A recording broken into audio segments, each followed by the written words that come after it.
Buenas a todas y todos. Lo que vamos a hacer ahora es discutir otro de los grandes clásicos a la hora del estudio del modelo organizativo de partidos políticos, que es este libro de Angelo Panebianco que se llama Modelos de Partido.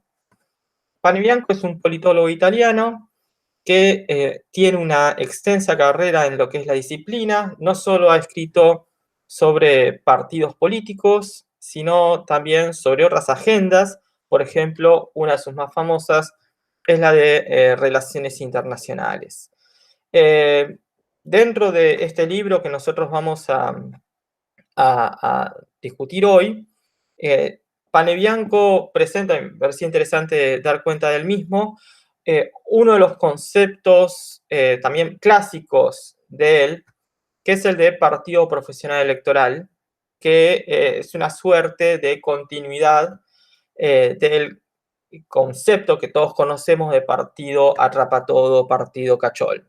¿Sí? Lo que hace Panebianco con el concepto de partido profesional electoral, a partir de la idea de su presentación como diferente del concepto de partido atrapatodo, es el hecho de hacer explícito un carácter que aparecería implícito en la definición tradicional, que es la importancia de los profesionales en lo que es el funcionamiento de los partidos políticos. ¿Sí? Es interesante contemplar la existencia de este concepto en tanto sus características y su razón de ser, por el hecho de que está dando cuenta de una característica central de las organizaciones político-partidarias contemporáneas. De este modo, es un concepto que está presente en algunos de los textos que ustedes tienen que leer para prácticos, pero es importante tener presente el origen, ¿sí? El contexto dentro del cual el mismo surge, que es este libro que nosotros vamos a estar discutiendo, aunque en uno de los capítulos que no vamos a estar trabajando, pero seguramente en algún momento de la carrera se encontrarán. Hace un par de años, Panebianco nos visitó, ¿sí?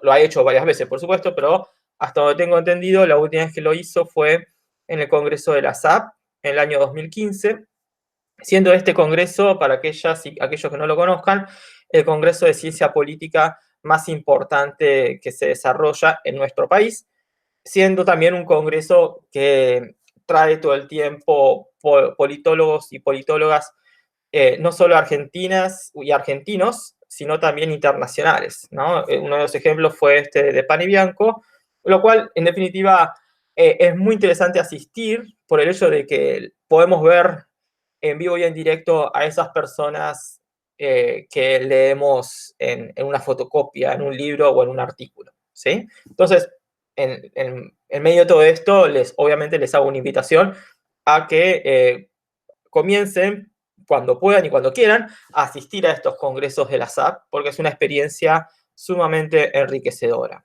¿sí? Los congresos de la SAP, para que sepan, se hacen cada 2 años, siempre y cuando podamos. El próximo congreso de la SAP lo vamos a tener el año que viene. Bien, entonces, este libro que nosotros vamos a estar discutiendo ahora presenta, como ya lo hemos visto también la semana pasada, un enfoque de carácter organizativo a la hora del estudio de los partidos políticos. ¿Qué significa esto? Ver a los partidos hacia adentro y no tanto el hacia afuera. ¿Por qué es importante el estudio de los partidos como organizaciones? Primero y principal, por el hecho de que los partidos políticos, en tanto organizaciones, son sumamente complejas internamente.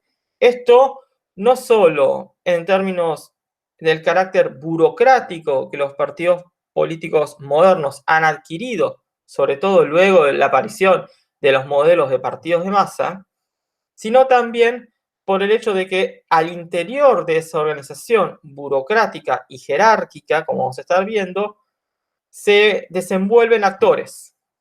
Y esos actores tienen intereses, esos actores tienen preferencias. Muchas veces no compatibles unos con otros. Es decir, al interior del partido político, no todos los actores que se desenvuelven allí piensan igual.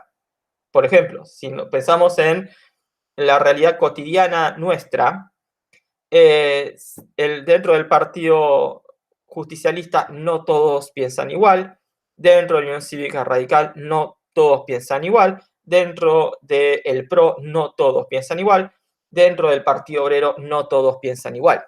Esto significa que podemos tener al interior de cada uno de los partidos políticos diferentes líneas, ¿sí? Representadas en diferentes actores que son opositores entre sí, por decirlo de algún modo, al interior de una misma organización. De este modo, un actor que forma parte de un partido político no solo expresa una oposición contra otros actores de otros partidos políticos, sino que puede encontrar oposición al interior de su mismo partido político. De ahí entonces, esta es otra característica muy importante a tener presente dentro de lo que es una organización política y que en definitiva también nos demuestra la relevancia del estudio de los partidos políticos como organizaciones, ¿sí? Y solo puedo hacer este tipo de estudios, si comienzo a ver el partido hacia adentro y no hacia afuera. Porque como ya hemos mencionado en alguna otra oportunidad, el estudiar el partido hacia afuera nos llevaría a suponer que los partidos políticos son organizaciones homogéneas. Y lo que justamente el enfoque organizativo nos demuestra es que los partidos políticos distan de ser homogéneos internamente.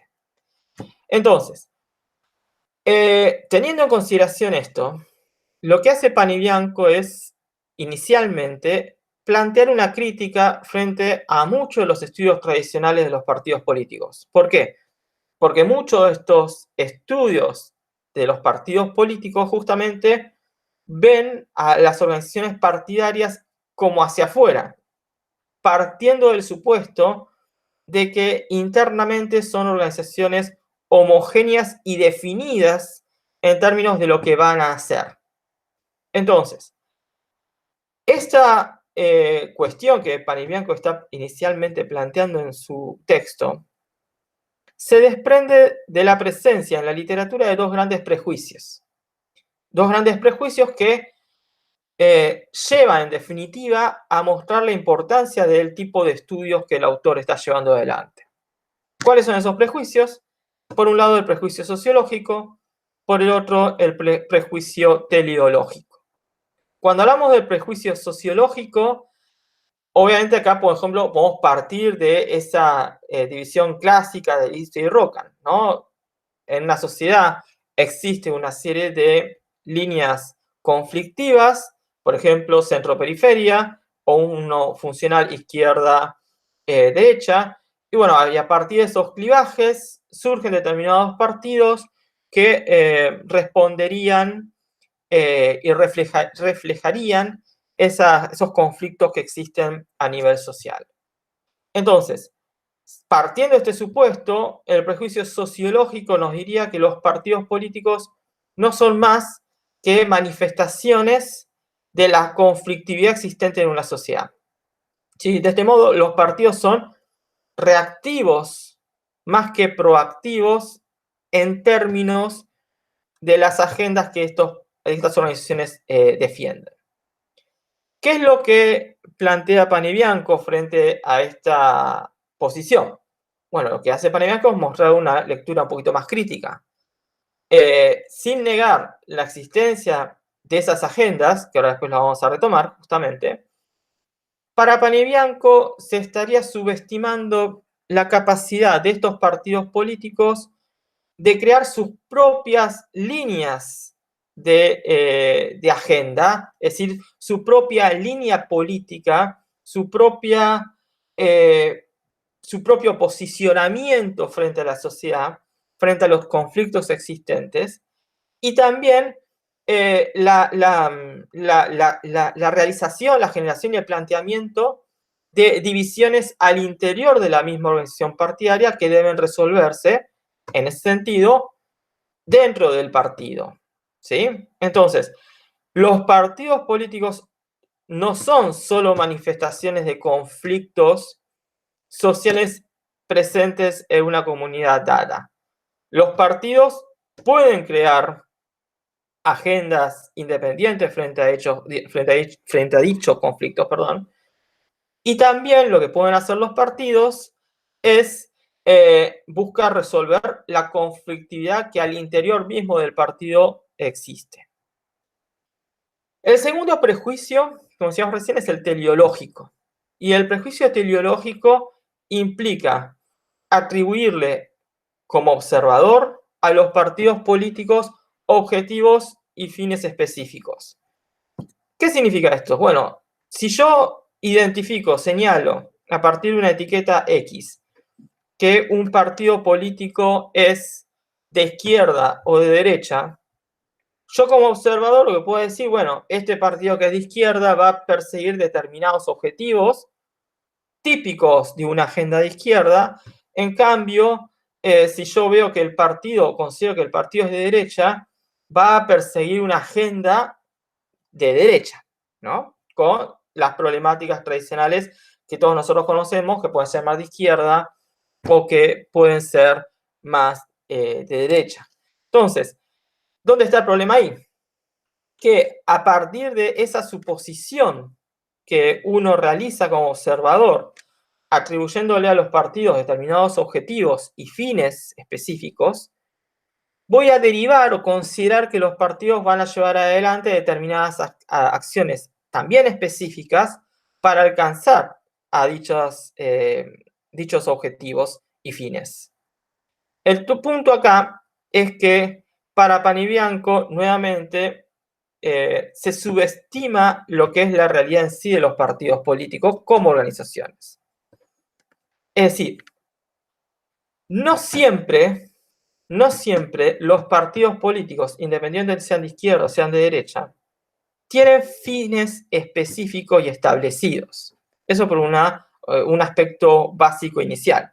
Esos fines pueden estar, como vamos a ver, los fines deberían estar, cumplen un rol determinado, pero muchas veces esos fines no están tampoco, ¿sí? Es decir, un partido político también puede ser, pongámosle, una maquinaria electoral, ¿sí?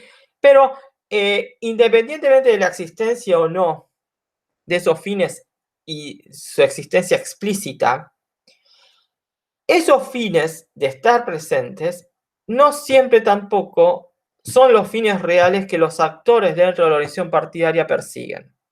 Es decir, como vamos a mencionar en un rato, hay actores dentro del partido que pueden estar más preocupados por fines más de tipo egoísta, si ustedes quieren, que por esos fines a priori que uno le atribuya al partido político, ¿sí?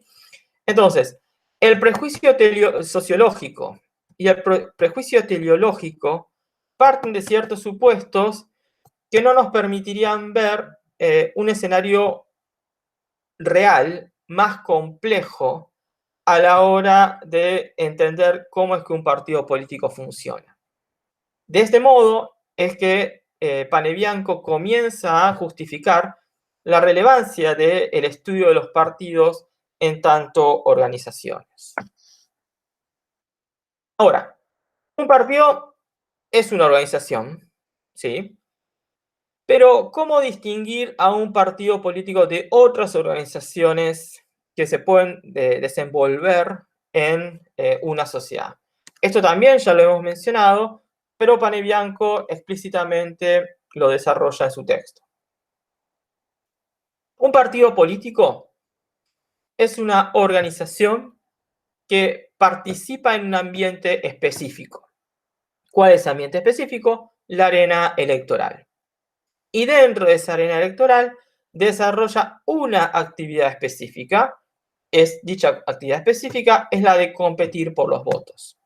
No hay otra organización dentro de las sociedades contemporáneas que lleven adelante esta doble tarea, ¿sí? El de estar en la arena electoral y el de competir por los votos. Entonces, como los partidos políticos son organizaciones que van a actuar específicamente, aunque no únicamente, dentro de la arena electoral para competir por los votos, los partidos políticos tienen que enfrentar una serie de decisiones en pos de determinar las características que dicha organización va a tener. ¿Sí? Entonces, esas decisiones que nosotros vamos a estar analizando a lo largo de esta charla son decisiones que deben enfrentar una serie de dilemas organizativos que implican diferentes direcciones que puede tener una organización de tipo partidario. ¿Sí? Entonces, esa doble dirección, como vamos a ver, para Panebianco muchas veces implica decisión, pero otras veces implica un dilema falso, en el sentido de que están presentes muchas veces ambas en términos de esa tensión dicotómica, como vamos a estar mencionando ahora, que siempre termina estando ambas a la hora de entender cómo es que un partido político moderno funciona en la realidad. ¿Sí? Entonces, como decía recién, la necesidad de que un partido se organice en términos modernos implica decisiones. Y dichas decisiones implican inicialmente la presencia de una serie de dilemas organizativos que el partido tiene que enfrentar. Es el primer dilema, la tensión entre lo que Panebianco denomina el modelo racional versus el modelo natural. Acá lo que vuelve a aparecer es la cuestión de los fines que un partido político persigue. La idea del modelo racional, de acuerdo al autor, implica que un partido político aspira a la realización y obtención de fines específicos que dicha organización se propone. Es decir, existe una causa común para todos los actores que se desenvuelven dentro de la organización. Esto significaría, dice llanamente, obviar la posibilidad de la pluralidad al interior del partido político, ¿no? Es decir, un partido político es sumamente homogéneo internamente respecto a qué se tiene que hacer, cómo se tiene que hacer y cuándo es que se va a considerar que los objetivos están alcanzados. Por lo tanto, no hay posibilidad de caminos alternativos, no hay posibilidad del debate o la conflictividad adentro de la organización. ¿Por qué? Porque todos piensan igual. ¿Cuál es el problema con el modelo racional para el autor? Como ya mencionamos, de acuerdo a Panebianco, no podemos determinar fines a priori. ¿Sí? Muchas veces los fines o no están presentes o los fines son otros a los que nosotros podemos llegar a considerar. Junto con esta cuestión, el hecho de que dentro de una organización partidaria haya muchos actores, ¿sí? Es decir, participan diversos actores dentro de diferentes niveles al interior de la organización. Eso puede significar que esa pluralidad derive en una pluralidad de fines y objetivos. Es decir, si nosotros estamos en un marco natural, un marco plural, es natural. Eso quiere decir que esos actores tengan diferentes intereses, diferentes visiones del mundo, que consideren que son viables de perseguir al interior de la organización partidaria. ¿Sí? Entonces, esa pluralidad puede significar tal vez que todos piensen que, bueno, hay que conseguir mejores condiciones laborales para la población. El punto es que pueden pensar diferente respecto a, bueno, qué políticas deberían llevarse adelante para conseguir mejores condiciones.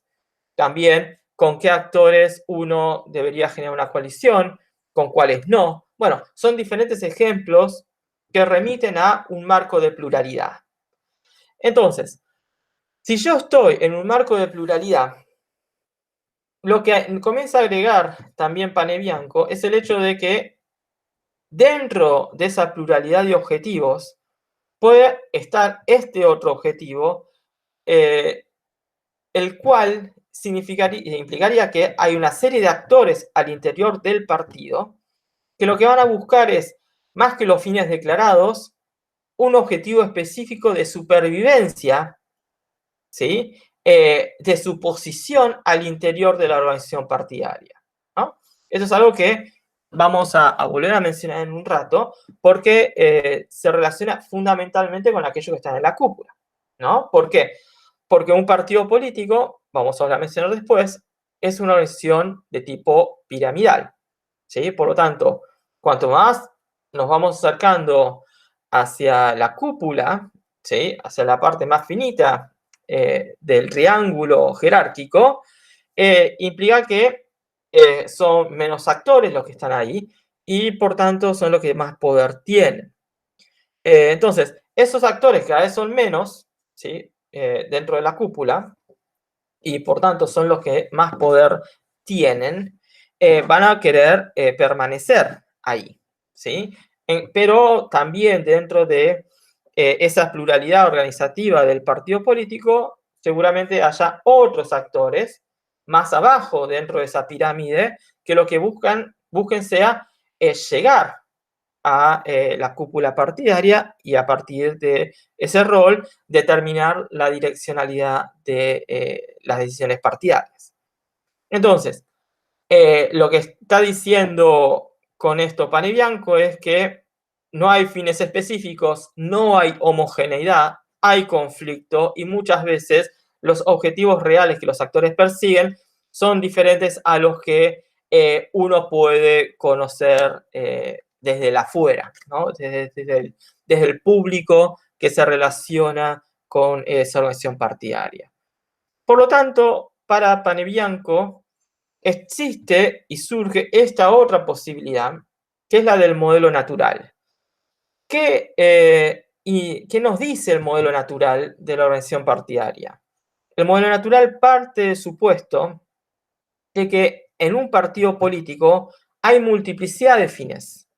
Es decir, se parte de la aceptación lógica de que un partido político es una organización plural y conflictiva.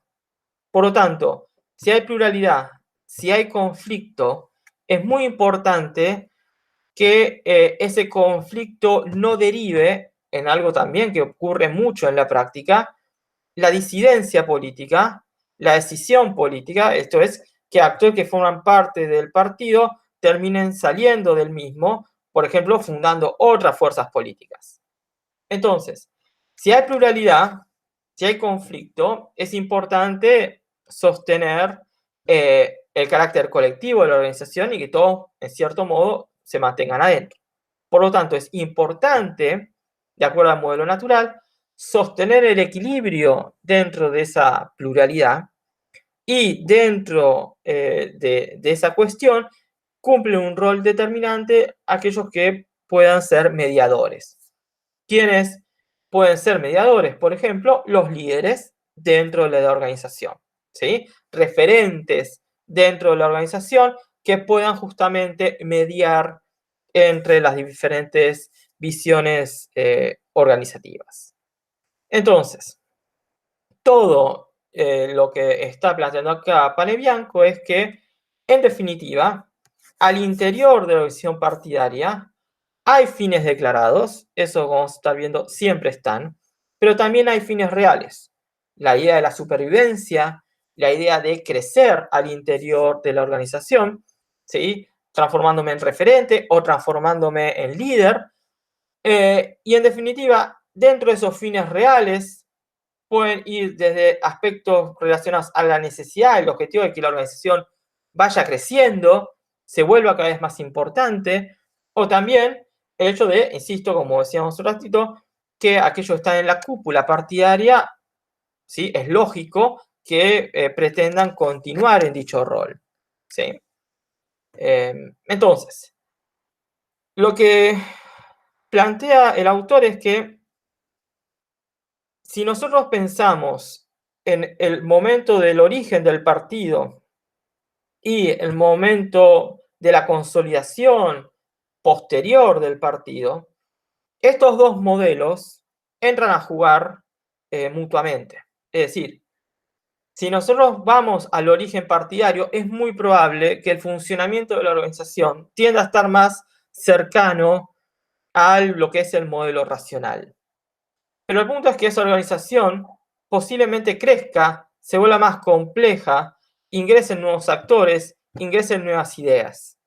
Entonces, ese crecimiento lleva a que naturalmente el partido político derive en las características de lo que es el modelo natural. Esa, para Panebianco, es una visión más realista a la hora de entender el funcionamiento de la organización partidaria. Ahora bien, nosotros veníamos diciendo que tal vez no podamos definir a priori cuáles son los objetivos reales que un partido político persigue. Lo que sí tiene que existir siempre es la cuestión vinculada al desarrollo y presentación de fines declarados del partido. Es decir, el fin original, es decir, esa razón que impulsaría a los actores a formar parte de la organización y mediante la cual buscaría obtener el apoyo de la ciudadanía. Entonces, ¿por qué es importante? Bueno, porque estos fines originales, insisto, la idea del fin declarado, como es el autor, remite al canal de conexión que el partido desarrolla con el afuera, es decir, con la ciudadanía, por ejemplo, con el votante. Entonces, ese fin declarado, como vamos a estar mencionando ahora, cumple un rol esencial, porque ese fin declarado va a llevar a que determinados actores que no están necesariamente integrados dentro de la jerarquía partidaria, comiencen a acercarse, ¿sí? Y ese acercarse, fíjense, algo que plantea el autor y que es muy importante. Un partido político es una organización voluntaria. Si estuviésemos en el aula ahora, yo les estaría haciendo una pregunta que la hago siempre, es si es que entre ustedes, primero, hay o no militantes.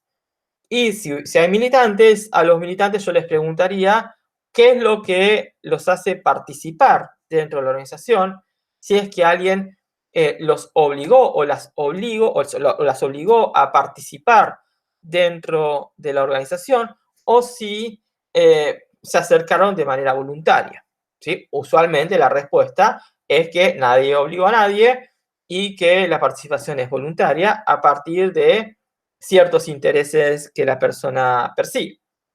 Entonces, para Panebianco, un partido es indefectiblemente una organización de tipo voluntario.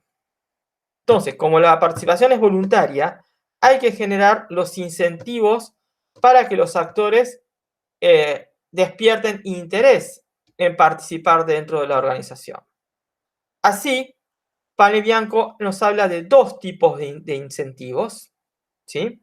Los incentivos colectivos y los incentivos selectivos. Si yo pienso en los incentivos colectivos, estoy hablando de incentivos que se vinculan con la totalidad del público al cual yo le hablo.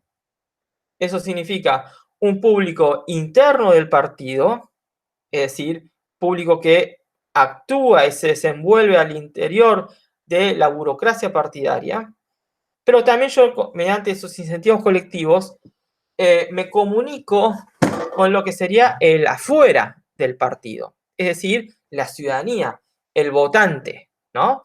Entonces, a esa gente que le transmito, bueno, incentivos vinculados a la idea de la identidad, ¿no? Incentivos vinculados a situaciones futuras que generarían un beneficio colectivo para el conjunto de la sociedad.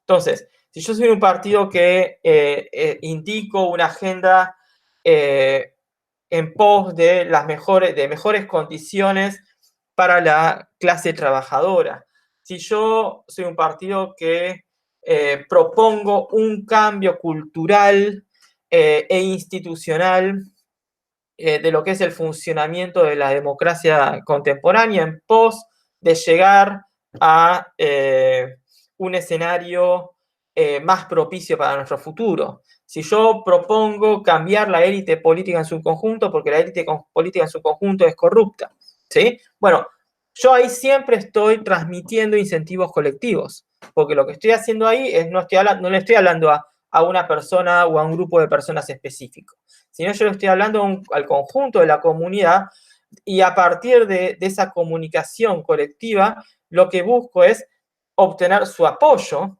¿sí? Mediante la generación de esta identidad, que insisto, es compartida en todos estos actores, y por tanto se genera un marco de confianza, ¿sí? Entonces, la colectividad del incentivo colectivo, del beneficio total hacia el conjunto de los actores, se contrapone con lo que sería el incentivo selectivo, porque el incentivo selectivo ya remite a un grupo de actores específico, ¿sí? Ya le estoy hablando o a un sector o a una persona puntual. Es decir, yo ya no le estoy hablando al conjunto de actores totales que podrían vincularse con la organización, sino a algunas personas en particular. De este modo, estas personas que yo les estoy hablando acá, mediante incentivos selectivos, se mueven más por intereses privados, es decir, intereses egoístas. Por lo tanto, el incentivo selectivo remite a un beneficio específico para este tipo de actores. ¿Qué tipo de incentivos pueden perseguir? De estatus, en el sentido de, bueno, si soy una persona que forma parte de un partido político, soy una persona que puede considerar que la participación al interior de esta organización, ¿sí? Me transforma en una persona respetada dentro del ámbito social en el cual yo me desenvuelvo, ¿sí? La cuestión vinculada a cargos, ¿sí? Bueno, si vos te acercás a nuestra organización y yo te puedo incorporar en la lista para diputados, o te puedo proponer que seas el candidato a gobernador en una provincia. También la cuestión del dinero. Mucha gente trabaja en lo que es la burocracia partidaria. Entonces, el incentivo a llevar adelante la actividad dentro de la organización está en el salario que recibe en función de su tarea, ¿sí? Entonces, lo que dice Panebianco es que la pluralidad del partido también se encuentra representada en, bueno, cuál es la motivación que que lleva a los actores a acercarse a la organización del partido. Es decir, es un fin más identitario, en el sentido de que, bueno, yo me acerco a un partido porque me siento identificado con la agenda que ese partido promueve, o yo me acerco al partido por un interés más egoísta, es decir, porque busco un cargo político, porque busco tener un ingreso, porque estoy buscando incrementar mi estatus social y político. Entonces, partiendo del supuesto de que existen ambos grupos de actores, ¿sí? Los que se mueven más por incentivos colectivos, los que se mueven más por incentivos selectivos, partiendo del supuesto de que existen estas dos posibilidades, o incluso actores que se mueven por ambos tipos de incentivos, es decir, no es que hago uno o la otra necesariamente. Lo que dice Panebianco es que toda organización partidaria tiene que presentar y distribuir ambos tipos de incentivos. Un partido político no puede vivir únicamente a base de incentivos colectivos o únicamente a base de incentivos selectivos. Los dos tienen que estar presentes para que el partido político pueda funcionar. El tercer dilema remite al ambiente, ¿sí? Y lo que tenemos acá es, bueno, ¿cómo es que los partidos políticos que funcionan, actúan y están presentes en un contexto sociopolítico determinado, bueno, ¿cómo es que dentro de ese contexto se desenvuelven? ¿Sí? Porque ese contexto puede cambiar, ¿sí? Y a partir del cambio contextual, los partidos políticos también pueden experimentar modificaciones.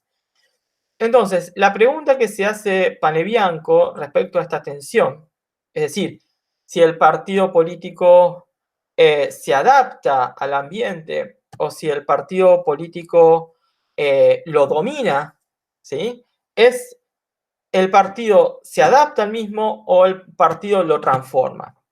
En el sentido de uno se acomoda a esos cambios ambientales o uno es responsable de llevar adelante esos cambios ambientales, ¿sí? Entonces, lo que dice Panebianco es que la respuesta a esta pregunta depende, ¿sí? La respuesta más adecuada sería depende del ambiente del cual estemos hablando. Hay ambientes o hay escenarios ambientales que los partidos políticos pueden transformar y hay otros aspectos dentro del ambiente en el cual el partido actúa, dentro de los cuales el partido político se tiene que adaptar, ¿sí? Entonces, algunos aspectos nos llevan a la adaptación, otros aspectos nos permiten la posibilidad de la transformación del entorno. Entonces, acá yo les indico dos ejemplos o situaciones típicas donde podemos ver a los partidos adaptándose o a los partidos transformando el ambiente. Cuando pensamos en una adaptación, podemos pensar en los diferentes modelos de partido, ¿sí? Esto lo hemos charlado anteriormente. El pasaje del partido de notables al partido burocrático de masas, del partido burocrático de masas al partido profesional electoral, del partido profesional electoral al partido cartel, son todos procesos que nos demuestran una adaptación de parte de la organización partidaria a los cambios ambientales, ¿sí? Pero también podemos pensar en situaciones donde son los partidos que transforman el ambiente en el cual se desenvuelven, ¿sí? Y esto lo podemos ver a partir de lo que son los cambios, por ejemplo, de las reglas de juego. Acá les menciono tres, ahora les hago una breve presentación sobre cada una de ellas, pero también podemos pensar lo que sería la ampliación del sufragio, ¿sí? Como otro ejemplo que no puse acá, ¿sí? La ampliación del sufragio no es que cayó de un ovni y, bueno, todos empezamos a votar, sino que eso, la ampliación del sufragio implicó un cambio en la regla de juego mediante un proceso de decisión de los actores políticos, ¿sí?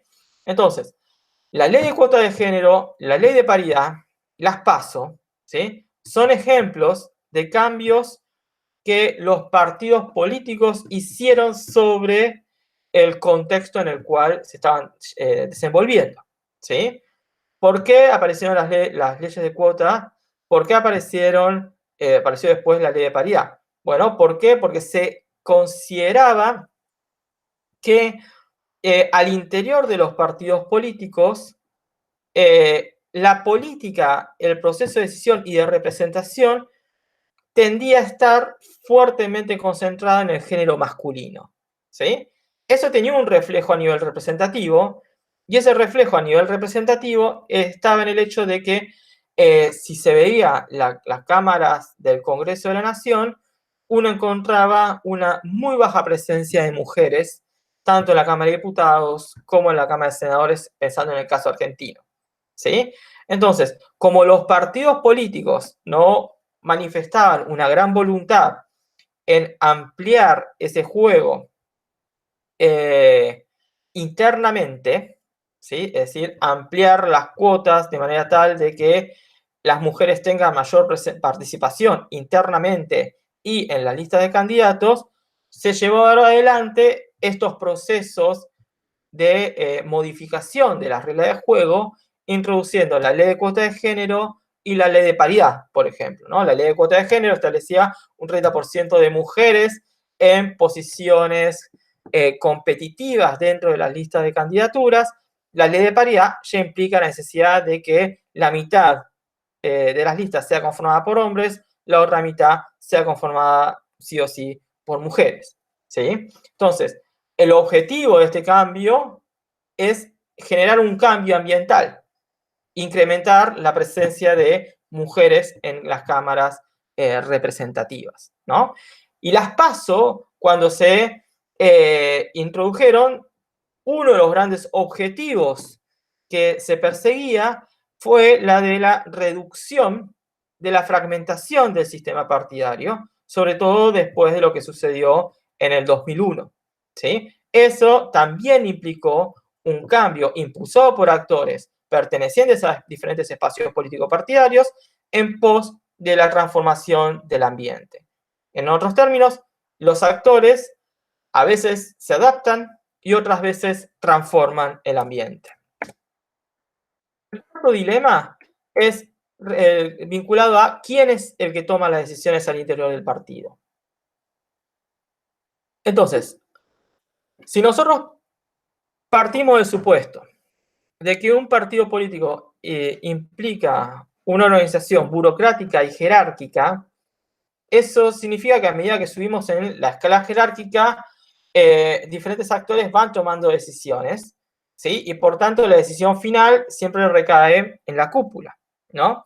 De este modo, si pensamos que la autoridad máxima es el líder partidario, bueno, ¿cuál es la capacidad de decisión de dicho líder dentro de lo que es el ambiente del partido?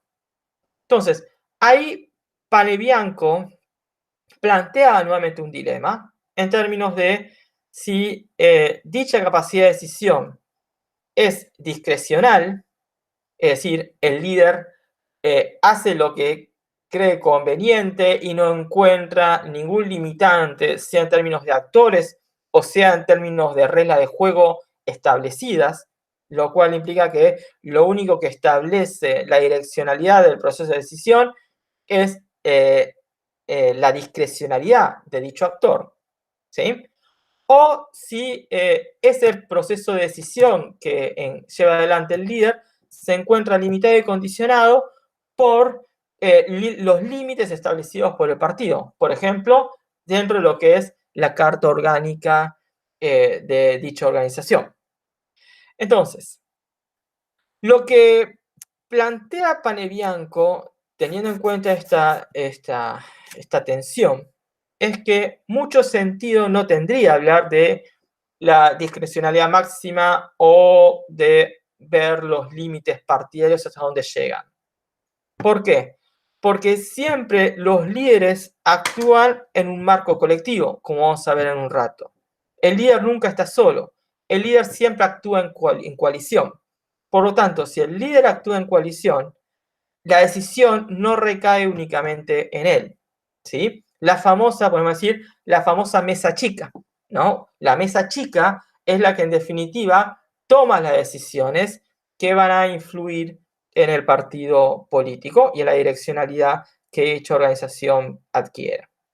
Entonces, acá tenemos una cita textual de Panebianco en la cual dice: toda decisión particular debe ser considerada como el resultado negociado implícita o explícitamente de una pluralidad de presiones en el interior de la coalición. Entonces, un partido político tiene que resolver, como decíamos recién, esos dilemas,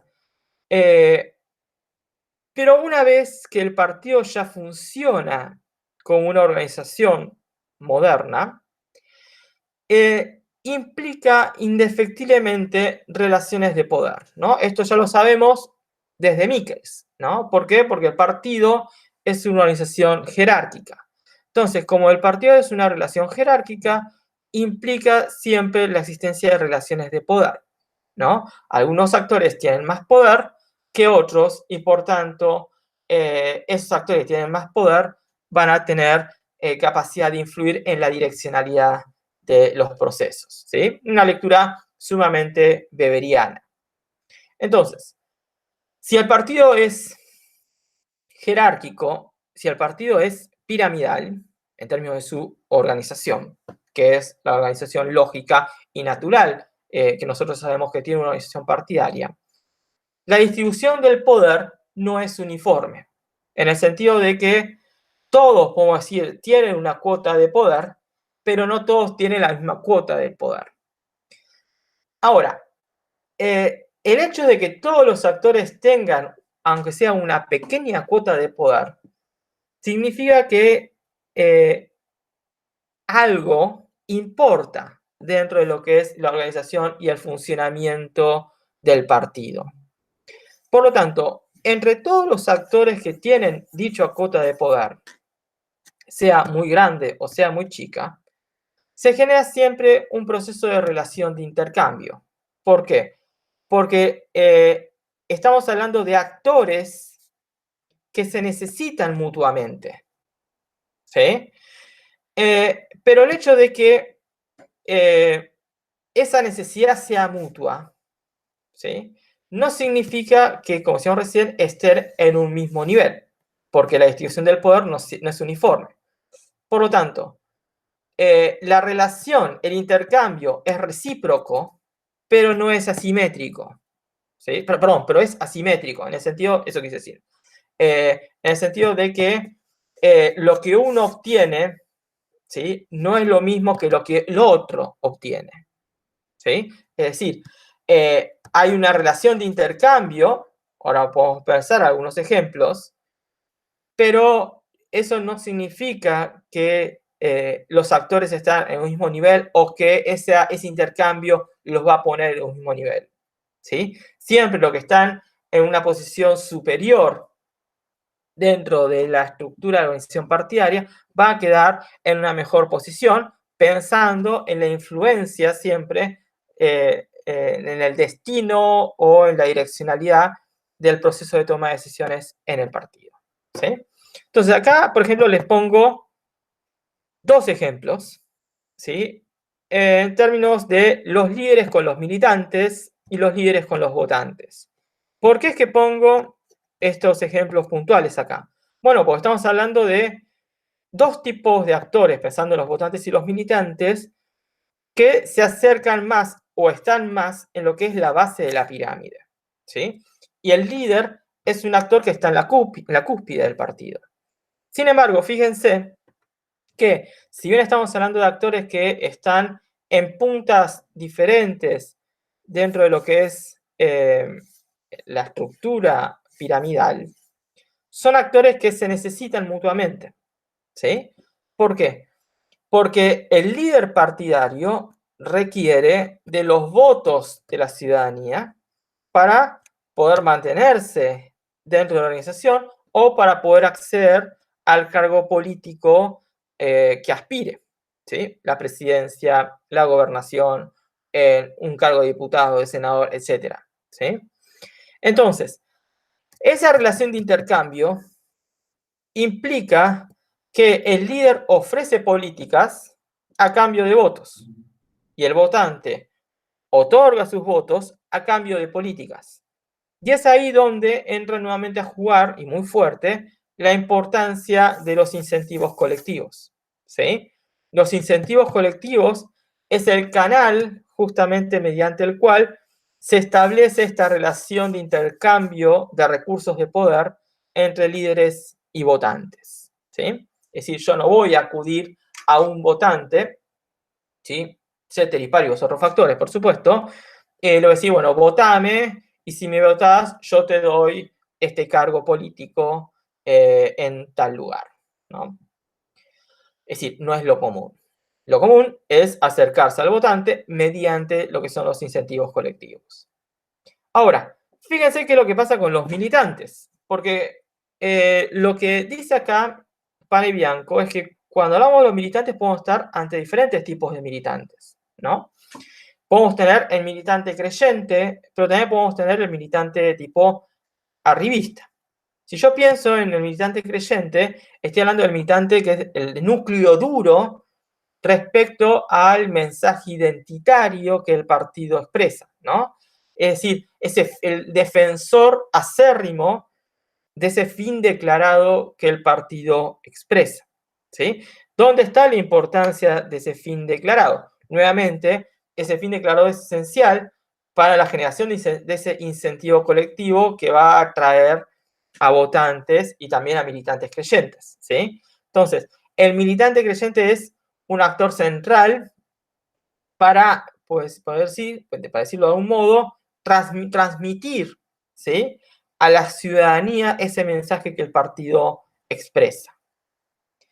Pero también, además del militante creyente, podemos tener la revista. ¿Qué implica la revista? Bueno, la revista es un actor mucho más pragmático, en el sentido de que va a vincularse con esa línea del partido político que más les sirva para sus intereses personales. Entonces, ¿cómo actúan los líderes frente a estos dos grandes grupos de militantes? Obviamente que al militante creyente le va a transmitir fundamentalmente incentivos colectivos, ¿sí? Y la reproducción de ese incentivo colectivo es lo que despierta el interés del militante creyente para seguir participando al interior de la organización. En cambio, en la revista se mueve mucho más por incentivos selectivos. Esto significa que si yo tengo dentro del partido al líder A, pero después tengo al pretendiente B y al C para poder llegar a esa posición de liderazgo, como militante arribista en principio de A, ¿sí?, yo voy a seguir militando por A si yo considero que ese actor va a poder otorgarme esos beneficios que yo quiero. Si en cambio veo que A ya no lo va a poder hacer y que B o C tienen mayores chances para lograrlo, bueno, yo voy a cambiar de equipo, por decirlo así, de algún modo, y comenzar a militar por alguno de estos otros actores, ¿sí? Entonces, en estos casos, el líder va a tener que llevar adelante una tarea de reparto de incentivos selectivos cuando no alcanzan los incentivos de tipo colectivo. Entonces, acá tenemos dos ejemplos.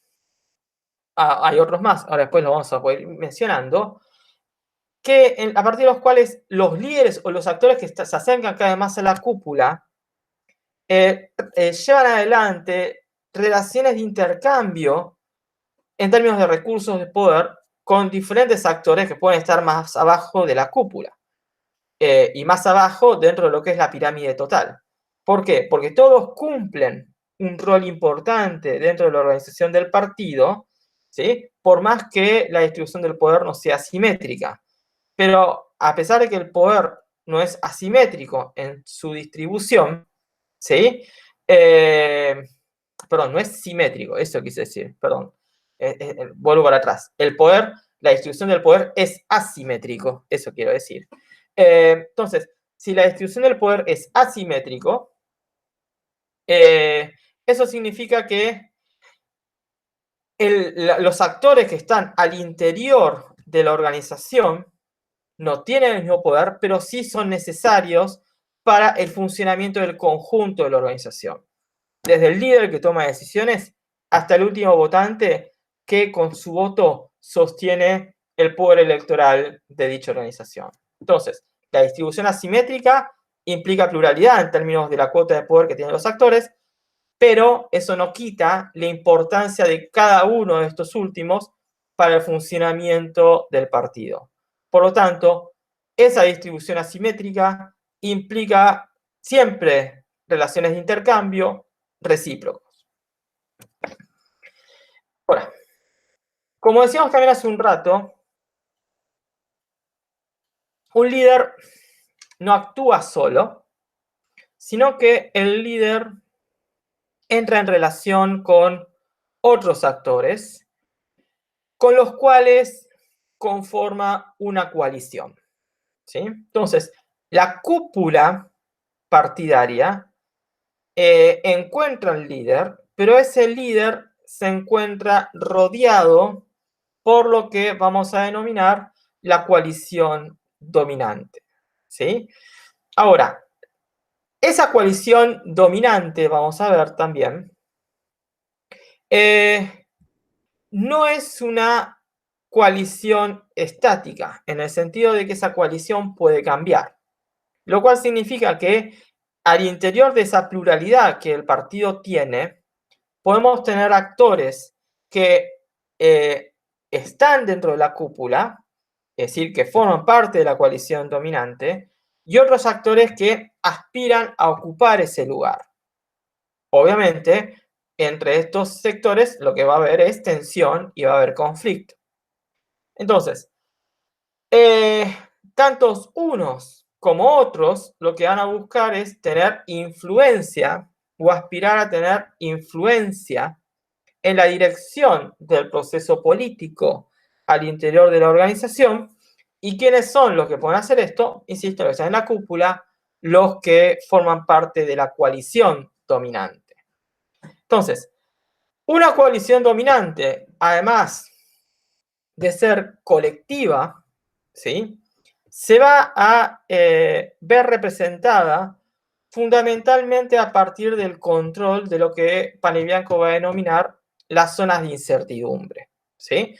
Como vamos a ver, las zonas de incertidumbre refieren a elementos fundamentales para el funcionamiento de toda organización, y en este caso, de toda organización partidaria, ¿sí? El no contar con el control de ese recurso, ¿sí?, el no contar con el control sobre esa zona de incertidumbre, significaría para la coalición dominante, significaría para el líder político, ¿sí?, un problemón, ¿sí? De este modo, la coalición debería ser lo tan amplia posible, de manera tal de poder tener control sobre todas esas zonas de incertidumbre. Dice Panebianco en el texto: la supervivencia y el funcionamiento de una organización depende de una serie de prestaciones. La posibilidad de que una prestación de carácter vital no sea satisfecha o de que se produzcan fallos o interrupciones en actividades vitales constituyen situaciones de incertidumbre para la organización, ¿sí? De este modo, quienes controlan estos recursos, es decir, las zonas de incertidumbre, van a tener un poder importante dentro de la organización partidaria y obviamente dentro de lo que es la jerarquía de la organización. Entonces, como nunca un único actor tiene el control total sobre todas estas zonas de incertidumbre, es lo que para Panebianco lo lleva a hablar de la existencia de estas coaliciones dominantes al interior del partido, ¿no? Bien, son 6 para el autor las áreas que se vinculan a estas zonas de incertidumbre que dentro de un partido político se tiene que considerar en términos de su organización y funcionamiento. La primera zona de incertidumbre, es decir, el primer recurso a tener presente, es la idea de la competencia. Y cuando acá el autor habla de competencia, remite a la idea de esta idea del saber especializado, ¿no? La experiencia, la aptitud, es decir, el tener la capacidad y las cualidades necesarias para poder llevar adelante una tarea determinada dentro de la organización. Como decíamos hace un rato, al interior de la organización puede haber conflicto, ¿sí? Entonces, una tarea muy importante dentro de la organización partidaria es justamente la tarea del liderazgo. Un liderazgo que pueda mediar sobre esa complejidad, ¿sí? Algo que también encontramos mucho dentro de las organizaciones partidarias es, por ejemplo, la cuestión de la generación de nuevos liderazgos. Bueno, cuando un partido político no tiene líderes que puedan justamente conducir a un partido o que puedan transformarse en candidatos potenciales para una elección futura, eso significa que el partido tiene un problema en esa zona y obviamente no tienen manejo de esa zona de incertidumbre, ¿no? Entonces, no tienen líderes capacitados, no tienen líderes con experiencia o aptitud para justamente obtener el apoyo de la ciudadanía, ¿sí? Entonces, la idea de la competencia refiere no únicamente a la idea del liderazgo. Obviamente que el líder tiene que ser un actor competente, pero si nosotros pensamos en los diferentes actores que participan dentro de toda la estructura jerárquica y burocrática del partido, bueno, cada una de esas diferentes subdivisiones que uno puede hacer requiere la presencia también de actores competentes para que esas diferentes tareas se puedan llevar adelante. El partido político, esta es otra zona de incertidumbre, no solo actúa hacia adentro, el partido también actúa hacia afuera, ¿sí? Y el actuar hacia afuera nosotros sabemos que es importante, porque el partido político participa de elecciones y dentro de esas elecciones compite por los votos. Entonces, el ambiente en el cual el partido se desenvuelve es un ambiente en el cual es importante que haya actores dentro de la elección partidaria que tenga capacidad, que tenga voz para influir sobre ese ambiente. Nosotros vamos a pensar en diferentes aspectos que demostrarían justamente el control o la presencia o el manejo de esa zona de incertidumbre por parte de los referentes políticos. Es decir, quienes tienen capacidad para conformar coaliciones, es decir, quienes son los que se van a sentar en la mesa con actores de otras fuerzas políticas para negociar una coalición, ¿sí? Cuando estamos hablando de actores que tienen capacidad de proponer problemáticas para la agenda, ¿sí? O de cuya opinión va a escucharse sobre determinadas problemáticas que hay en la agenda. Y en línea con esto, es importante justamente como indicador de su capacidad de acción sobre el entorno, la imagen pública que los diferentes referentes tienen, ¿sí? Entonces, cuanto más alta es la imagen, ¿sí? Más puede pensarse que va a tener más capacidad de acción, ¿sí? Sobre el entorno, o el entorno le va a prestar mucha más atención, ¿sí? Va a escuchar más lo que tenga que decir sobre lo que se esté discutiendo, ¿sí? O de lo que se esté tratando de definir. Es otro punto importante, la comunicación. Nosotros sabemos que el partido es una organización compleja, ¿sí? Una organización jerárquica, una organización subdividida en diferentes áreas, ¿sí? Donde participan diferentes actores. Entonces, dentro de esa estructura hay decisiones que algunos toman y esas decisiones se tienen que comunicar. El punto es cómo se distribuye, cuándo y si se distribuye toda la información. Es muy común que escuchemos en la tele o leamos o tengamos la capacidad de leer en las redes sociales o en los diarios esta idea de, bueno, me enteré por los medios, ¿sí? Si yo leo, me enteré por los medios, eso significa que no se enteró por los canales institucionales que tenga el partido político para llevar adelante esa tarea, ¿sí?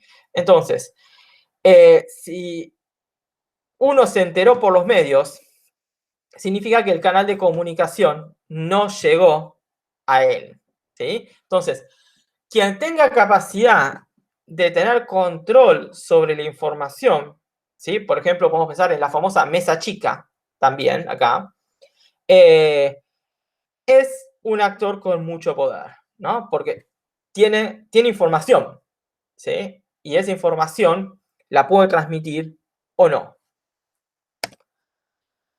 Cuestión importante dentro de esta zona de incertidumbre es la idea de las reglas formales. Las reglas, como nosotros sabemos, son generadas, establecidas por actores, ¿sí? Entonces, ¿quiénes son los que establecen, los que toman decisiones, quienes redactan, quienes le dan sentido a esas reglas?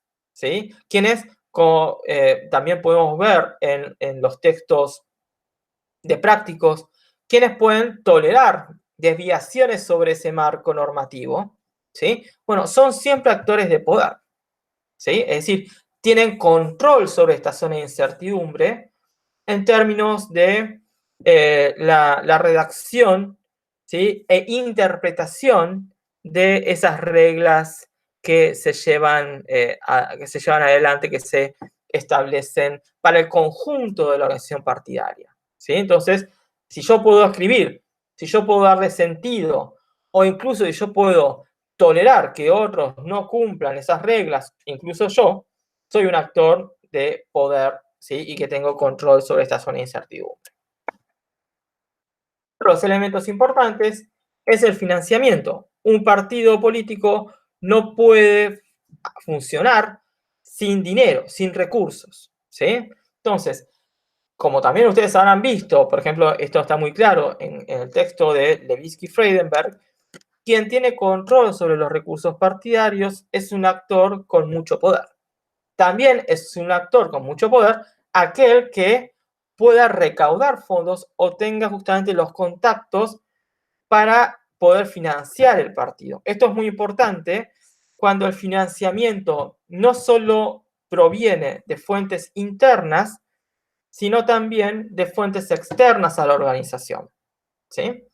Esto, por ejemplo, es muy típico cuando nos acercamos a elecciones que se lleven adelante cenas de recaudación de fondos, ¿sí? Bueno, la gente que va ahí es gente que justamente fue convocada para darle dinero a un partido político en pos de llevar adelante una campaña electoral, ¿sí? Obviamente que muy pocos, si es que va alguien en ese sentido, va por amor al arte, ¿no? Sino que nuevamente acá también suele haber una relación de intercambio de poder.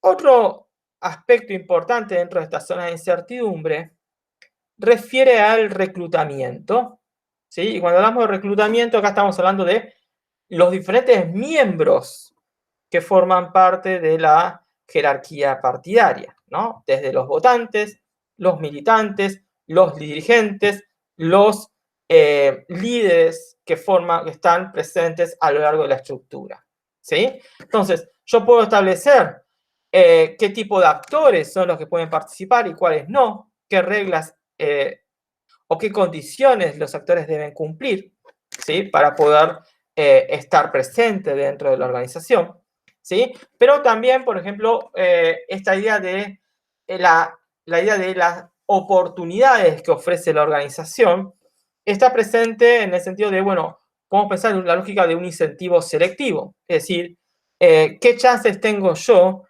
de crecer dentro de la organización y poder transformarme en un referente del partido? Bueno, uno puede seguir el canal típico vinculado a lo que es una carrera política, ¿sí? Ir creciendo dentro de la organización y políticamente hablando, o también uno puede acceder como un actor outsider, por decirlo así, un outsider que es convocado por su carisma o por su relación con el público de manera tal de poder captar los votos y ganar la elección, ¿sí? Entonces, ese actor no hizo campaña, perdón, no hizo carrera, ¿sí? Pero pese a que no hizo carrera, llegó rápidamente a la cúpula de la organización, ¿sí? Transformándose en un candidato relevante para la misma. Entonces, como decíamos recién, la coalición dominante y las zonas de incertidumbre tienen una estrecha relación, ¿sí? Porque el control de los recursos de las zonas de incertidumbre nunca están concentradas en una única persona, sino que se encuentra expandida en varias. El punto es si esa idea de varias personas refiere a pocas manos o a muchas manos, ¿sí? Sea un caso o sea el otro, el líder sabe que siempre va a tener que negociar. Siempre va a tener que negociar con su coalición. Siempre una coalición implica negociación, pocas veces implica imposición. Entonces, esa necesidad de negociación remite nuevamente a la cuestión de relaciones de poder. El punto es que esas relaciones de poder, si se dan dentro de lo que es la coalición dominante, llevan a la presencia de una relación e intercambio de poder de tipo horizontal. ¿Por qué? Porque están todos dentro de lo que es la cúpula partidaria. El problema es cuando hay zonas de incertidumbre que están por fuera de esa coalición dominante, ¿sí? Y acá yo no estoy hablando ya del militante o del votante, sino que estoy hablando de otros dirigentes que forman parte del partido político, ¿sí? Entonces, ahí ya tenemos nuevamente relaciones de poder, no necesariamente horizontales, pero sí relaciones de poder que pasan a ser necesarias. ¿Por qué? Porque si yo requiero tener control sobre esa zona de incertidumbre, tal vez tenga que acudir a actores que no forman parte de mi coalición dominante, pero que sí tienen control sobre ese recurso, ¿sí? Entonces, lo que esto implica es, en primer término, la cuestión de la distribución y la fragmentación del control de las zonas de incertidumbre, ¿sí? Pero también, a partir de esa situación, el grado de cohesión que la coalición dominante tiene en lo que hace al control de las zonas de incertidumbre. Si yo tengo un control sobre el conjunto de las zonas de incertidumbre al interior de mi coalición dominante, yo voy a estar seguramente ante un escenario de alta concentración, perdón, de alta cohesión interna. El punto es que si yo tengo que acudir a actores que inicialmente están afuera de mi coalición, la cohesión va a verse disminuida, ¿sí? Entonces, si la cohesión se encuentra disminuida y yo estoy acudiendo a actores que tienen control sobre zonas de incertidumbre, pero que no responden a mi visión del mundo, bueno, eso puede llegar a generar conflictividad importante al interior de la organización y obviamente inestabilidad para la coalición dominante. Por eso es que Panebianco establece esta distinción entre facciones y tendencias. Si yo estoy en un escenario donde hay mucha dispersión sobre el control de las zonas de incertidumbre, eso lleva a que los otros actores que tienen justamente el control sobre esa zona de incertidumbre vean incrementada su cuota de poder. Por lo tanto, en ese caso, lo que se generan son facciones, ¿sí? Facciones que demuestran una amplia pluralidad y conflictividad al interior del partido. En cambio, si hay gran concentración del control de esa zona de incertidumbre al interior de la coalición dominante, eso no elimina la pluralidad y la conflictividad al interior del partido. Pero esas diferentes líneas que en el escenario opuesto implicaban facciones, en un escenario de mayor concentración responderían a tendencias en sí, ¿sí? A tendencias dentro del partido que responden a diferentes líneas, pero con una menor capacidad de poner en juego la continuidad de una coalición dominante establecida. De este modo, ¿sí? Una coalición unida y cohesionada es una coalición que va a tener mayores chances de ser estable, ¿sí? Entonces, es muy importante dentro de esta unidad y estabilidad las características que tengan los intercambios horizontales, el nivel de compromisos que existan entre los actores y si es que hace necesario acudir o no a actores que están fuera de la coalición dominante en pos del acceso a los recursos de las zonas de incertidumbre, ¿sí? Entonces, es muy importante, ¿sí? Como mencionamos anteriormente, que para que esto sea así, dentro de esas relaciones de intercambio, los actores que forman parte de la coalición dominante tengan capacidad de otorgar de manera creíble bienes públicos y privados, ¿no? Bienes públicos en términos de lo que son incentivos colectivos y privados en términos de lo que son incentivos selectivos. Y esto a los diferentes actores que tienen alguna cuota de poder dentro de lo que son las zonas de incertidumbre.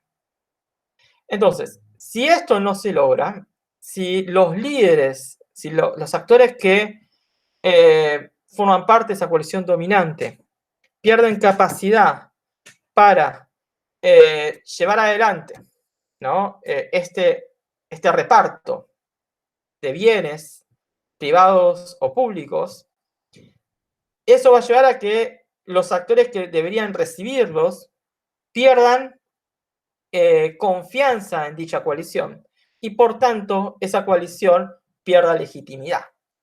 Una situación así lleva a que la coalición entre en crisis y si esa coalición entra en crisis se incrementan las chances para que cambie, ¿no?, lo que es la coalición dominante. Algo así, en cierto modo, es lo que podemos indicar que sucedió con el peronismo luego de la derrota de 1983 y todo el proceso de renovación, ¿sí?, que experimentó el partido y que, en cierto modo, eso se puede ver en el texto de Mustapik. Entonces, acá vuelve a aparecer algo que mencionamos anteriormente. Los que están en la coalición dominante, ¿sí?, van a querer, obviamente, en principio, mantener la organización. Ahora vamos a ver cuándo es que eso se potencia.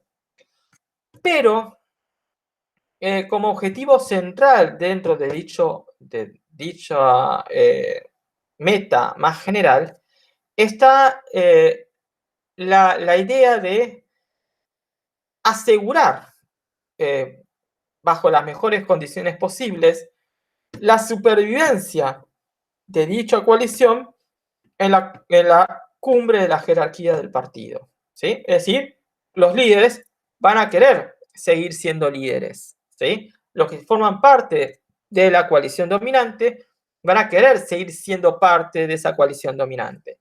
Es decir, no se va a querer desde la coalición dominante una renovación del liderazgo, ¿sí?, sino que van a querer seguir siendo líderes dentro de su organización.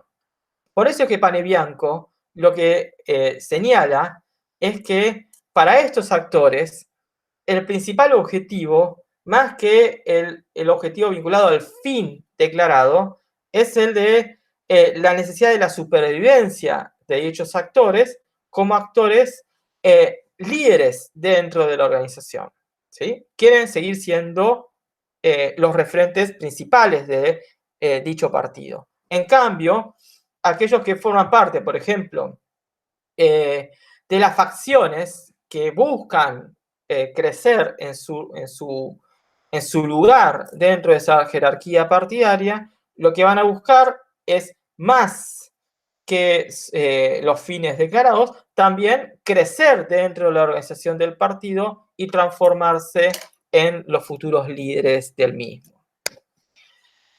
Queda un tema por discutir, que es el de la institucionalización. Dice Panebianco en el texto: un partido, como cualquier organización, es por el contrario, remitiéndose obviamente acá a lo que es un partido, una estructura en movimiento que evoluciona, que se modifica a lo largo del tiempo y que reacciona a los cambios exteriores, a cambios de los ambientes en que opera y en los que se haya inserto. ¿Sí? Entonces, ¿qué implica esto que señala acá Panebianco? Un partido es una organización, pero esa organización se tiene que transformar en una institución. ¿Sí? Un partido puede aparecer y desaparecer rápidamente si no tiene justamente la capacidad de consolidarse dentro del espacio político y social en el cual busca desarrollarse. ¿Sí? Como vamos a mencionar ahora, si el partido no logra generar el sentido propio, ¿sí? Que remite a la necesidad de la continuidad de dicha organización a lo largo del tiempo, como vamos a ver ahora. ¿Sí? Entonces, un partido es una organización, pero esa organización se tiene que institucionalizar, se tiene que transformar en algo que perdure y que los actores reconozcan como tal y que los actores defiendan la necesidad de su continuidad en el tiempo. ¿Sí? Entonces, camino hacia esta idea de la institucionalización. Panebianco dice que obviamente un partido no nace de un repollo, sino que un partido nace como una respuesta a determinadas circunstancias sociales, políticas, económicas, religiosas, geográficas, que impulsan su constitución. ¿Sí? Entonces, las posibilidades para que la institucionalización se den están fuertemente condicionados con la historia, ¿sí? Está fuertemente condicionado con la evolución que el partido político comienza a desarrollar con el paso del tiempo, ¿sí? Por eso es que, junto al concepto de institucionalización, Panebianco propone analizar el concepto de modelo originario, es decir, analizar los factores que determinaron las características iniciales de un partido político. ¿Sí? Entonces, contemplando lo que es el modelo originario y contemplando lo que es la institucionalización, el autor después lo pone en relación en términos de, bueno, bajo qué condiciones del modelo originario la institucionalización tendría más chances de alcanzarse. Entonces, ¿qué es el modelo originario? ¿No? El modelo originario remite al momento de la creación del partido político y aquello que impulsó, ¿sí?, dicha creación, en el sentido de que esos factores pueden condicionar lo que suceda después con la organización partidaria, ¿no? Entonces, fíjense que el autor habla de tres grandes elementos acá. El primero es si la organización se genera por una penetración territorial, por una difusión territorial o por una combinación de ambas. Esto implica hablar de la expansión geográfica, ¿sí? Si ustedes quieren una expansión a nivel nacional de un partido político dado. Si yo hablo de un partido, si trato de entender ese proceso desde lo que es la penetración territorial, ¿sí?, eso significa que yo estoy contemplando la presencia de un centro nacional, ¿sí?, que controla la expansión de la organización en términos geográficos sobre lo que es la periferia. Entonces, eso lleva a que, por un lado, el partido se comience a extender, la organización se vuelve mucho más compleja, incorpore a nuevos actores, incorpore a nuevas subunidades, pero siempre bajo el control de ese centro nacional que existía previamente. Por lo tanto, esa coalición dominante que mencionábamos un rato está centrada justamente en ese centro, no en la periferia. Por lo tanto, la idea de la penetración territorial implica justamente ampliar progresivamente desde la arena nacional hacia la subnacional lo que es la organización en sí del partido. Si yo hablo de difusión, lo que acá indica Panebianco es justamente el proceso contrario. La expansión comienza desde el escenario subnacional.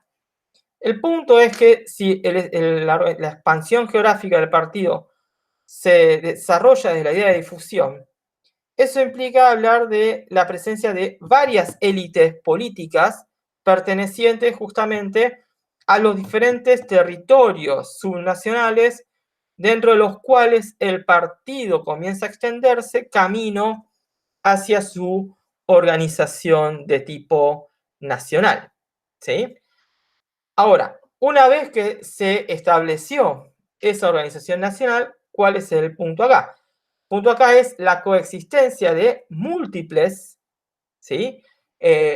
Ámbitos de decisión política y, por tanto, múltiples ámbitos con presencia de líderes. En otros términos, la coalición dominante va a estar sumamente fragmentada y, por tanto, el nivel de cohesión de la misma va a ser bastante bajo, por decirlo así, ¿no?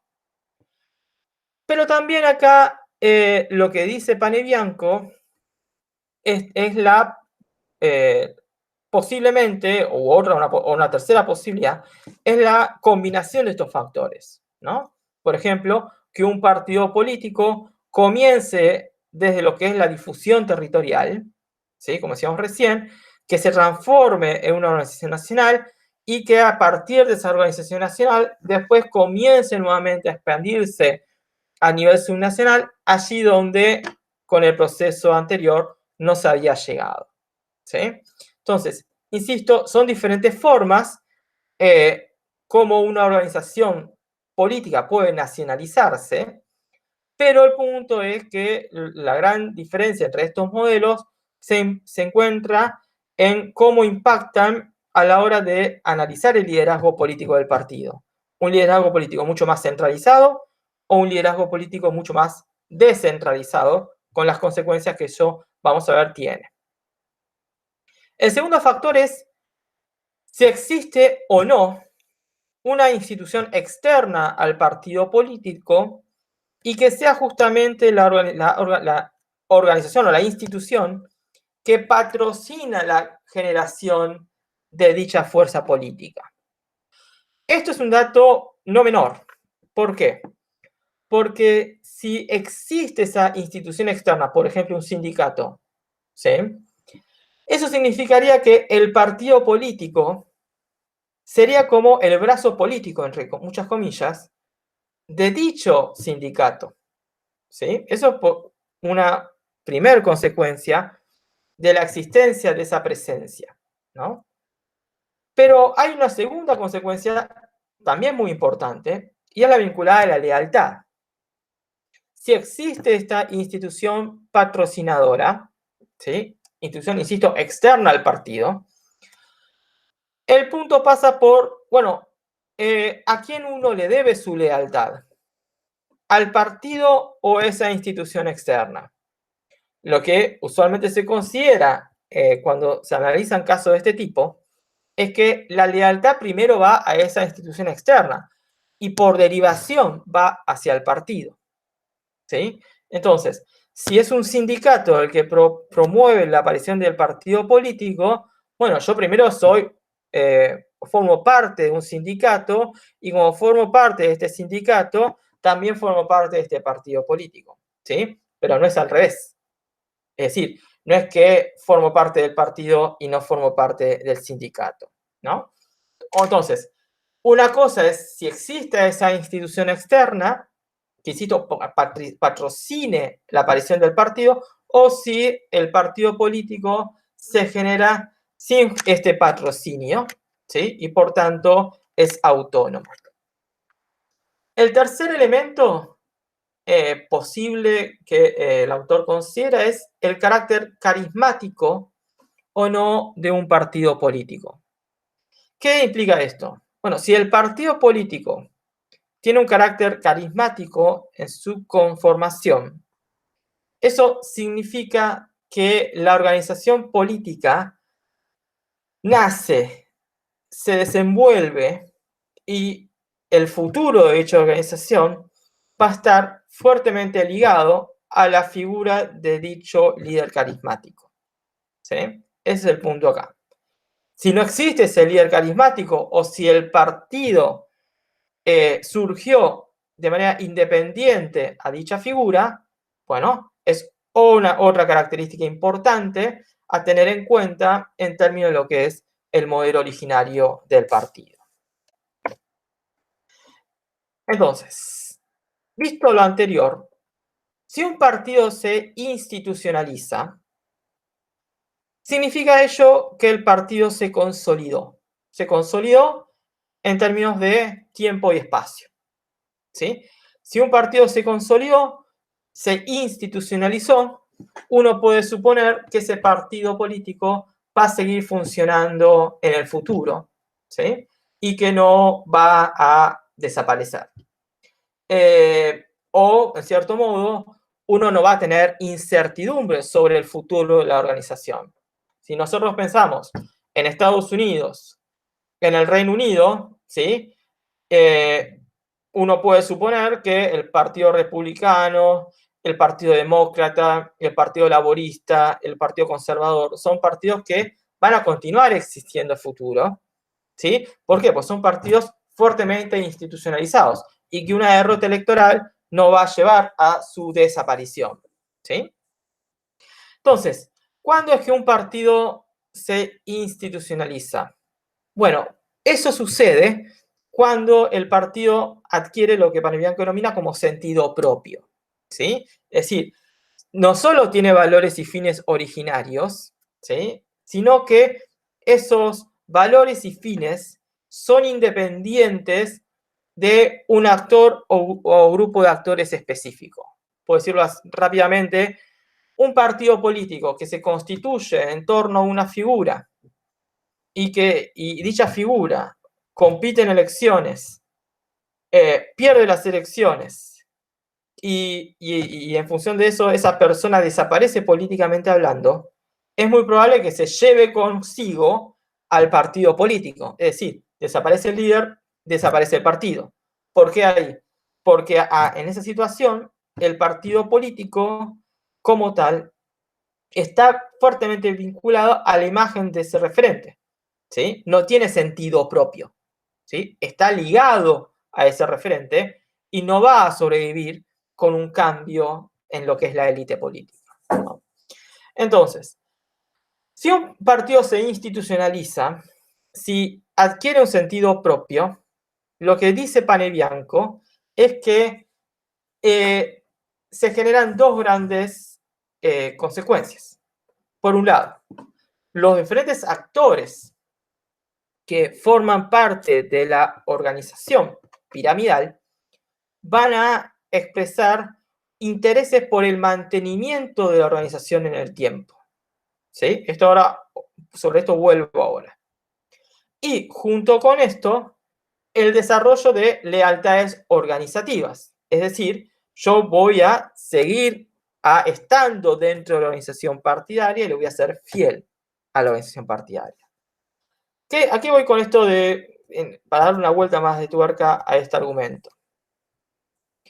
Si yo estoy en una organización donde expreso intereses para su mantenimiento y en función de eso expreso una lealtad a la organización, si este partido va a elecciones y las pierde, eso significa que yo no voy a querer que el partido desaparezca, que para mí el partido perdió sentido o lo que fuere, ¿sí? Sino que yo voy a seguir apostando a esta organización política para su continuidad, ¿sí? Para que el electorado que me acompañó o la ciudadanía que se vincula con mi visión del mundo también se continúe sintiendo identificada ¿sí? Y por tanto continúe siendo un actor relevante dentro del escenario político y social en el cual uno se encuentra inserto, ¿sí? Entonces, si uno genera estos aspectos, el interés por el mantenimiento, la lealtad organizativa, el partido político consigue un sentido propio que en definitiva implica no quedar atado a una élite política puntual, es decir, a una coalición dominante específica. Si un partido político se institucionaliza, eso significa que va a poder cambiar la élite política, ¿sí?, sin que el partido político desaparezca. Es indicativo de la institucionalización partidaria la modificación de los referentes de dicha organización, ¿sí? Si un partido político no puede sobrevivir a la desaparición de su referente, eso significaba que el partido político no estaba institucionalizado, ¿sí? Entonces, esto es importante porque, como señala Panebianco, es la institucionalización del partido lo que nos va a permitir hablar de la posibilidad de generar cuadros políticos al interior de la organización que se transforme en futuros líderes de dicha organización. Ahora, la institucionalización implica una variable. Puede tener diferentes valores, en el sentido de que puedo estar ante partidos de baja institucionalización o partidos de alta institucionalización. Dentro del argumento teórico de Panebianco, hay dos factores que inciden en el nivel de institucionalización que un partido político puede tener. Esos dos factores refieren a lo que es la autonomía del partido respecto al ambiente y la idea de la sistematización. Si yo estoy en un escenario donde hay autonomía respecto al ambiente, significa que el partido político en sí tiene control sobre los diferentes elementos propios de las zonas de incertidumbre, ¿sí? Es decir, la organización política puede actuar independientemente de influencias externas que puedan condicionar no solo el funcionamiento, sino también la existencia, ¿sí? Entonces, si nosotros pensamos en la idea del financiamiento, por ejemplo, ¿sí?, si ese financiamiento está otorgado por grupos de interés que también tienen capacidad de influencia sobre las listas de candidatos, estamos hablando de organizaciones partidarias que se encuentran permeables a la influencia del ambiente. Corolario, ese partido político puede experimentar un impacto negativo sobre lo que es su nivel de institucionalización, ¿sí? Entonces, si el partido puede desarrollarse de manera autónoma de estas influencias, lo cual no significa no poder adaptarse, ¿sí?, el riesgo de la institucionalización es un riesgo importante.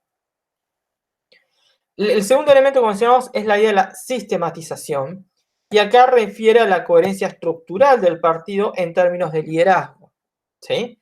De acuerdo a Panebianco, si esa estructura expresa un escenario de mucha autonomía decisoria por parte de las subunidades, hay una baja sistematización respecto a lo que es el liderazgo partidario en sí, ¿no? Por el hecho de que esa coalición dominante va a distar de ser, en definitiva, una verdadera coalición dominante, porque va a haber mucha heterogeneidad en términos de los actores que toman las decisiones políticas, ¿sí? Entonces, hay una mayor heterogeneidad y autonomía organizativa de las diferentes subunidades. En cambio, un control más centralizado, es decir, una coalición dominante central mucho más fuerte, favorece la sistematización y la coherencia jerárquica y estructural del partido político, ¿no? Por lo tanto, la autonomía respecto al ambiente y la sistematización, vamos a ver, son dos factores que favorecen la institucionalización, ¿sí? Y obviamente, como también menciona ahí al final de esta filmina, la baja sistematización se relaciona con una débil autonomía respecto al ambiente y también de manera contraria, ¿sí? Como vemos, son dos elementos para pan y bianco sumamente relacionados. De esta manera, ¿sí? Para Pane Bianco, una débil institucionalización, es decir, un partido que está poco institucionalizado, cuenta con una coalición dominante poco cohesionada, sumamente fragmentada, y dicho partido se encuentra condicionado por el ambiente en el cual se desarrolla, ¿sí? En cambio, un partido mucho más institucionalizado es aquel donde cuenta con una coalición cohesionada, con un amplio control respecto a lo que es el ambiente y dentro de una organización que, como decíamos recién, tiene sentido propio. Con esto terminamos. Lo que hace Pane Bianco, finalmente, es poner en relación estos dos elementos que mencionábamos recién. Lo que es la institucionalización y el modelo originario, ¿no? Entonces propone una categorización donde los pone justamente en juego a ambos factores. Un modelo originario basado en la penetración, como decíamos, dicha penetración refiere a una coalición cohesionada y centralizada. Por lo tanto, a partir de lo que decíamos recién con la sistematización, eso favorecería una mayor institucionalización del partido. En cambio, la difusión, también desde la lógica de la difusión, llevaría a un escenario de una menor institucionalización y por tanto una institucionalización débil. La cuestión vinculada a la existencia de una institución patrocinadora también generaría una institucionalización débil del partido, porque por el hecho de que es esperable, como decía hace un ratito, los lazos de fidelidad, ¿sí? Y las ideas de mantención de una organización van a estar fuertemente ligados y principalmente a esa institución patrocinadora más que al partido político en sí. Pane Bianco obviamente indica que esto sería más bien una tendencia, ¿no? Lo que él espera que suceda. Por el hecho de que no siempre esto es así, y pone el ejemplo de los partidos comunistas, ¿sí? Les recomiendo leerlo eso en el texto. En cambio, ¿sí? De acuerdo a Pane Bianco, y esto de manera muy fuerte, la ausencia de esa institución patrocinadora favorece la institucionalización del partido, ¿no? Insisto, en una situación así, un partido político es independiente del ambiente, independiente de la intromisión de actores o organizaciones externas al mismo partido político, ¿no? Y finalmente, ¿qué es lo que pasa con el liderazgo carismático? Dice Pane Bianco. Es muy interesante porque justamente rompe un poquito lo que estuvimos mencionando. El liderazgo carismático, un partido, perdón, generado a partir de un liderazgo carismático puede ser por penetración o difusión, pero sí es incompatible con una institución patrocinadora. ¿Por qué razón? Bueno, porque si tenemos un líder carismático y el partido se relaciona fuertemente con ese líder carismático, ¿sí? Eso significa que ese líder no puede tener a alguien por encima de sí mismo a la hora del proceso de toma de decisiones. ¿Por qué? Porque el partido se constituye, se funda y se organiza en torno a su figura, ¿sí? Entonces, el partido puede generarse por penetración, puede generarse por difusión, no a partir de una institución patrocinadora. Ahora, lo interesante es que el líder, la presencia de ese líder carismático, va a favorecer la existencia de una coalición cohesionada, en el sentido de que todo el partido, toda la coalición dominante, ¿sí? Y toda la jerarquía fundamental del partido va a girar en torno a dicho actor, ¿sí? Todas las decisiones pasan por dicho actor y todos los actores responden a dicho actor, fundamentalmente. Ahora, en esa situación del partido con un líder carismático, donde se favorece la coalición cohesionada, eso al mismo tiempo se va a dar en un escenario de baja institucionalización. ¿Por qué razón? Porque el partido político, en un escenario así, carece de la capacidad de generar un sentido propio. ¿Por qué? Porque el partido queda completamente atado a la figura de dicho referente. Es decir, el futuro del partido político queda condicionado al futuro del líder. Bueno, hasta acá llegamos. Espero que les haya resultado interesante. Cualquier duda, saben, se pueden comunicar con nosotros a nuestros correos o también mediante las redes sociales. Nos estaremos viendo pronto. Por favor, cuídense mucho y hasta luego.